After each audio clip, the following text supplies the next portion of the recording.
তো আলহামদুলিল্লাহ আল্লাহ পাকের কাছে লাখো কোটি শুকরিয়া। সেই ঢাকা এয়ারপোর্ট থেকে আমার সৌদি আরব প্রবাসী ভাইকে নিয়ে তার গ্রামের বাড়িতে চলে আসছি। তো এখন প্রবাসী ভাইয়ের যে মালামালগুলো ছিল এগুলো এখন একটার পর একটা নামিয়ে দিব। আসসালামু আলাইকুম, সবাই কেমন আছেন? আশা করছি সবাই ভালো আছেন। আলহামদুলিল্লাহ নতুন আরেকটি ভিডিও নিয়ে আসলাম আমি আমজাদ আপনাদের মাঝে। আশা করি ভিডিওটার সাথে থাকবেন, সম্পূর্ণ দেখবেন। তো ইতিমধ্যে দেখতে পারতেছেন আমি আছি ঢাকা এয়ারপোর্টে।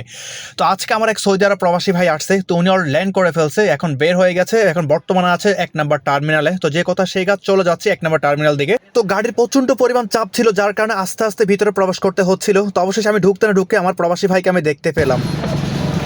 আপনি দাঁড়ান, আপনি দাঁড়ান, আপনি দাঁড়ান, দাঁড়ান, আমি গাড়ি সাইড করি, দাঁড়ান। আসসালামু আলাইকুম, কি অবস্থা? ভালো আছেন ভাই?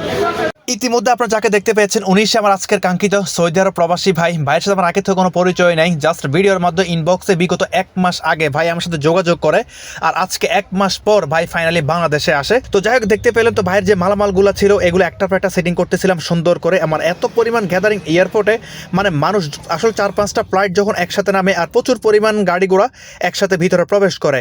তো যে কথা সেই কাজ, প্রবাসী ভাইকে রিসিভ করে এখন এয়ারপোর্ট থেকে বের হয়ে এয়ারপোর্টের বাইরে চলে আসলাম। তো দেখতে পাচ্ছেন কি একটা কাজ করছি, কারণ এই কাজটা না করলে নাই হয়, কারণ এটা প্রতিটা প্রবাসী ভাইয়ের সেফটির কারণে হয়। তো আমি যথেষ্ট পরিমাণ চেষ্টা করি একটা প্রবাসী ভাইকে যতটুকু সেফটি রাখা যায় আর যতটুকু হয়রানি মুক্ত রাখা যায়, এটা হয়তো বুঝতে পারছেন।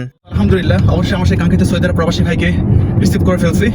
তো ওনাকে এয়ারপোর্ট থেকে এখন বের হয়ে গেছি, আর দেখতে পেয়েছেন আমার প্রবাসী ভাইয়ের যে মালামালগুলো ছিল এগুলো উপরে আমার একটা লুঙ্গি ছিল গাড়িতে, অটোমেটিক গাড়িতে লুঙ্গি রাখি, কাপড়টাও রাখি।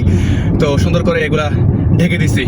ঢেকে দেওয়ার কারণ হচ্ছে এয়ারপোর্ট থেকে আমরা যখন বের হই, যখন ডান দিকে টার্ন নেই, তখন এখানে প্রচুর পরিমাণ হিজলা থাকে। হিজলা থেকে তখন ওই গাইডগুলো লক্ষ্য করে প্রবাসী ভাইদের এমনকি আমাদেরকে অনেক হয়রানি করে থাকে, চাঁদা দাবি করেন ম্যাক্সিমাম প্রায় 500 থেকে 1000 টাকা। ভাই এটা কি পসিবল বলেন? তো একমাত্র হিজলার হাত থেকে বাঁচার জন্য, প্রবাসী ভাইকে বাঁচানোর জন্য এখন সে নিজের লুঙ্গিটা গাইডের উপরে সুন্দর করে বিছাই, যাতে বাইরে থেকে কোনো প্রকারের গাইডগুলো না দেখা যায়। তো যাই হোক, ইনশাল্লাহ ভিডিওটা সাথে থাকবে যাতে সৈয়দের মতো প্রবাসী ভাইকে নামিয়ে দিতে পারি। তো একটা কথা না বললেই নয়, আমি যখন এয়ারপোর্টের ভিতরে যখন প্রবেশ করি তখন ডান পাশে দেখি একঝাক পরিমাণ হিজলারা দাঁড়িয়ে থাকে। বিশেষ ক্ষেত্রে প্রবাসী ভাইদের গাড়ি টার্গেট করে রাখে, যেমন আপনার হাইস, নোয়া, প্রাইভেট, যে গাড়িগুলোর ভিতর থেকে গ্লাসের ভিতরে মানে প্রবাসী ভাইদের যে মালামালগুলো দেখা যায় সেই গাড়ির সামনে তারা দাঁড়িয়ে যায়, আর এত পরিমাণ বিশ্রী ব্যবহার করে আর এত পরিমাণ হয়রানি করে যা ভাষায় প্রকাশ করা যাবে না। তো অবশেষে আলহামদুলিল্লাহ ঢাকা শহর পার হয়ে দাউদকান্দি ব্রিজ পার হয়ে ইউটার্ন নিয়ে হাতের ডান দিকে প্রবেশ করলাম। মানে যে রাস্তাটা এটা হচ্ছে সোজা মতলবে দিয়ে গেছে, আর এই রাস্তায় আসলে না আসলে ভাই মানে প্রকৃতির অসাধারণ যে দৃশ্যটা এটা না দেখলে নয়, মানে এত সুন্দর লাগে যা ভাষায় প্রকাশ করা যাবে না।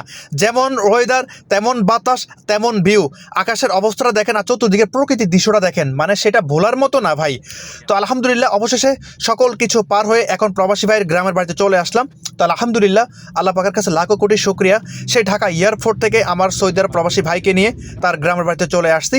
তো এখন প্রবাসী ভাইয়ের যে মালামালগুলো ছিল এগুলো এখন একটার পর একটা নামিয়ে দিব। মাঝখান দিয়ে একটা কথা বলতে চাই, সকল প্রবাসী ভাইদের দৃষ্টি আকর্ষণ করতে চাই, আপনারা যারা আমার সাথে যোগাযোগ করতে চান অবশ্যই ইনবক্সে মেসেঞ্জারের মধ্যে আমাকে ভয়েস SMS করবেন, ইনশাআল্লাহ আমি সাথে সাথে আপনাদেরকে রিপ্লাই দেওয়ার চেষ্টা করব।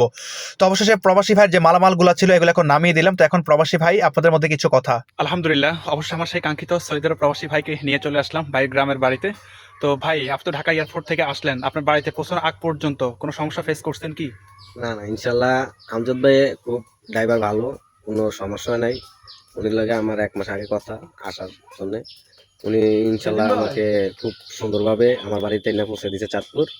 এখন আমি আমার বাড়িতে পৌঁছে গেছি, এখন আমজাদ ভাইয়ের বিদায় দিন। ইনশাল্লাহ প্রবাসী ভাই আপনারা সবাই ইনশাল্লাহ নিজ বাড়িতে নিশ্চিন্ত আসতে পারবেন মালসা বানিয়ে, কোনো সমস্যা নেই। আলহামদুলিল্লাহ। তো আমার সেই কাঙ্ক্ষিত সৌদি আরব প্রবাসী ভাই কি বলছে আপনি ইতিমধ্যে শুনতে পেয়েছেন। তো আজকে ভিডিওটা এ পর্যন্ত, যদি ভালো লাগে অবশ্যই শেয়ার করে দিবেন আর পেজটি ফলো করে দিবেন যাতে সবার আগে ভিডিও চলে যায় আপনার কাছে। আর যারা ইউটিউব থেকে দেখছেন অবশ্যই চ্যানেলটি সাবস্ক্রাইব করে দিবেন। সবাই ভালো থাকবেন। আসসালামু আলাইকুম। বাই।